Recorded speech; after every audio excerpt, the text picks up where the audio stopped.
नमस्ते, मेरा नाम पवन है और एक बार और आपका कॉम्प्रिहेंसिबल हिंदी में स्वागत है।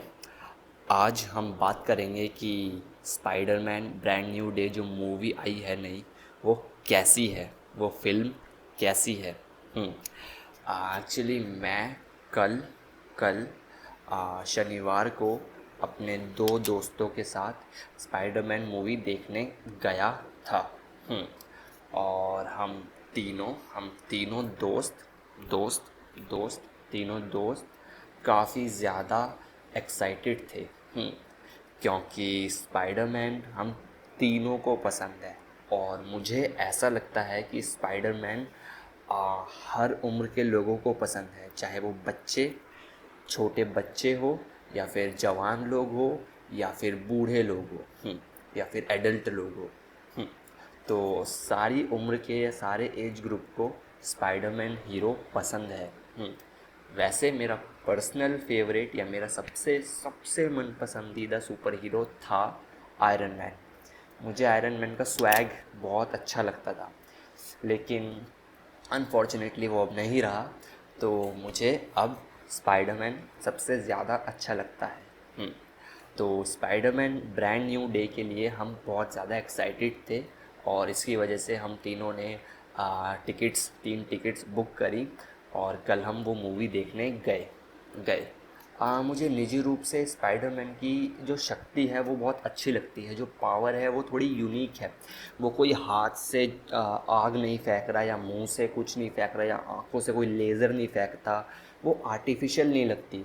जो स्पाइडरमैन की ताकत है वो बहुत ज़्यादा प्राकृतिक या बहुत ज़्यादा नेचुरल लगती है। क्योंकि उसने एक मकड़ी को एक मकड़ी एक मकड़ी मकड़ी मकड़ी को एक मकड़ी को ऑब्वियसली कॉपी कर रखा है, या फिर एक मकड़ी की शक्तियाँ उसमें आ गई है। एक मकड़ी की शक्ति उसमें आ गई है। और क्योंकि मकड़ी मकड़ी एक असली जीव है, तो इसीलिए वो काफ़ी ज़्यादा नेचुरल लगती है।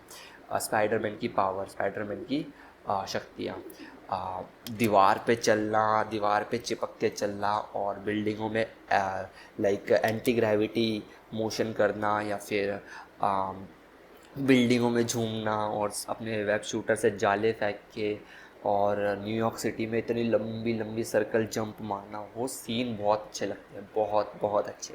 वो हर मूवी में होते हैं और सबको पता है कि वो सीन सबसे ज़्यादा अच्छे होते हैं। आप जब उसे बड़ी स्क्रीन पे देख रहे होते हो, बड़ी स्क्रीन पे वो सीन देख रहे होते हो, तो आपको लगता है कि आप खुद एज अ व्यूअर उसे झूल रहे हो, ऐसा आगे पीछे झूल रहे हो और आगे पीछे हो रहे हो। तो बड़ी स्क्रीन पे उसे देखने में बहुत मज़ा आता है। उसकी डायरेक्टिंग बहुत अच्छी करी होती है। लाइक कैमरा एंगल्स और बाकी सब चीज़ें बहुत अच्छे से करी होती है। इस स्पाइडरमैन की मूवी में स्पॉइलर हो सकते हैं इस रिव्यू में। तो इस मूवी में स्पाइडरमैन अपने दोस्तों को एमजे और नट को भुला देता है कि पीटर पार्कर ही असली स्पाइडरमैन है। वो उसे भुला देता है, उसकी याददाश्त मिटा मिटा देता है। तो नर्ड को और एमजे को ये बिल्कुल भी नहीं पता होता इस मूवी में, ब्रांड न्यू डे वाली मूवी में, कि पीटर पार्कर ही असली स्पाइडरमैन है। तो ये थोड़ा सा अलग होता है हमारे लिए, क्योंकि ये पहली बार हो रहा होता है ना, पहली बार नहीं लेकिन काफ़ी काफ़ी सालों बाद ऐसा हुआ है। तो इस मूवी में जब पीटर पार्कर एमजे से आमना सामना होता है, तो एमजे को बिल्कुल भी नहीं पता होता कि पीटर पार्कर ही स्पाइडरमैन है। नर्ड के साथ जो आमना सामना होता है वो भी नहीं पता होता।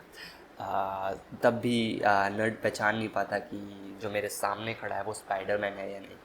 तो ये वाले सीन्स काफ़ी अच्छे लगे मुझे। हाँ, लेकिन इस मूवी की जो मेन स्टोरी है, जो मुख्य कहानी है, वो ये है कि स्पाइडरमैन अपनी शक्तियों को, अपनी आर्टिफिशियल शक्तियों को अब त्याग रहा है, या फिर उसके जो ऑर्गेनिक शक्तियाँ हैं वो ज़्यादा हावी हो रही है उसके शरीर पे, उसके पूरे शरीर पे उसकी जो ऑर्गेनिक शक्तियाँ, ऑर्गेनिक पावर है, वो ईजाद हो रही है और वो ज़्यादा पावरफुल महसूस करता है। ये पहली बार हुआ है उसके उसके जीवन में। उसके हाथ से असली जाले निकल रहे हैं। उसके हाथ से अभी तक वो वेब शूटर्स इस्तेमाल करता था, web shooters, artificial web shooters थे।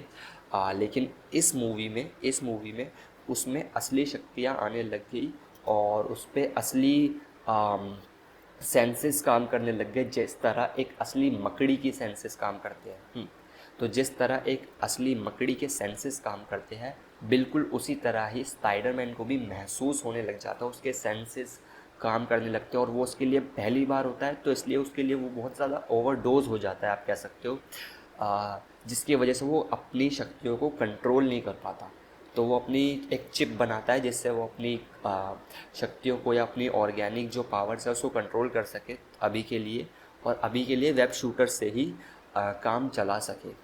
तो इस मूवी में हमें ये पता चल रहा है, पहली बार ये इंट्रोड्यूस हो रहा है इस मूवी में कि स्पाइडरमैन अब असली स्पाइडरमैन बन रहा है। अब पीटर पार्कर ना रह के वो स्पाइडरमैन ही बन रहा है, वो एक ह्यूमन से एक सुपर हीरो असली में बन रहा है।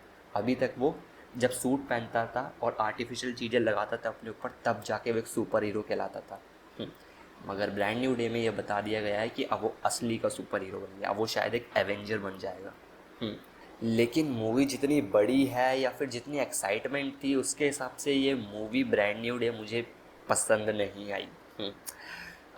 मैं ब्रांड न्यू डे को 1 से 10 में रेट करूँगा 5 या 6 रेट करूँगा, क्योंकि इससे पहली वाली जो फिल्में हैं, पिक्चरें हैं, जैसे no way home, no way home बहुत अच्छी मूवी थी, होम कमिंग बहुत अच्छी मूवी थी, फार फ्रॉम होम बहुत अच्छी मूवी थी। उसके उन तीनों की no way home, far from home, homecoming, तो इन तीनों के तुलना में ब्रांड न्यू डे इतनी पसंद नहीं आई। लेकिन ये 3 मूवीज़ बहुत अच्छी थी। ब्रांड न्यू डे इतनी खास नहीं लगी मुझे, मैं 5 या 6 रेटिंग दूंगा इसे 1 से 10 के स्केल में।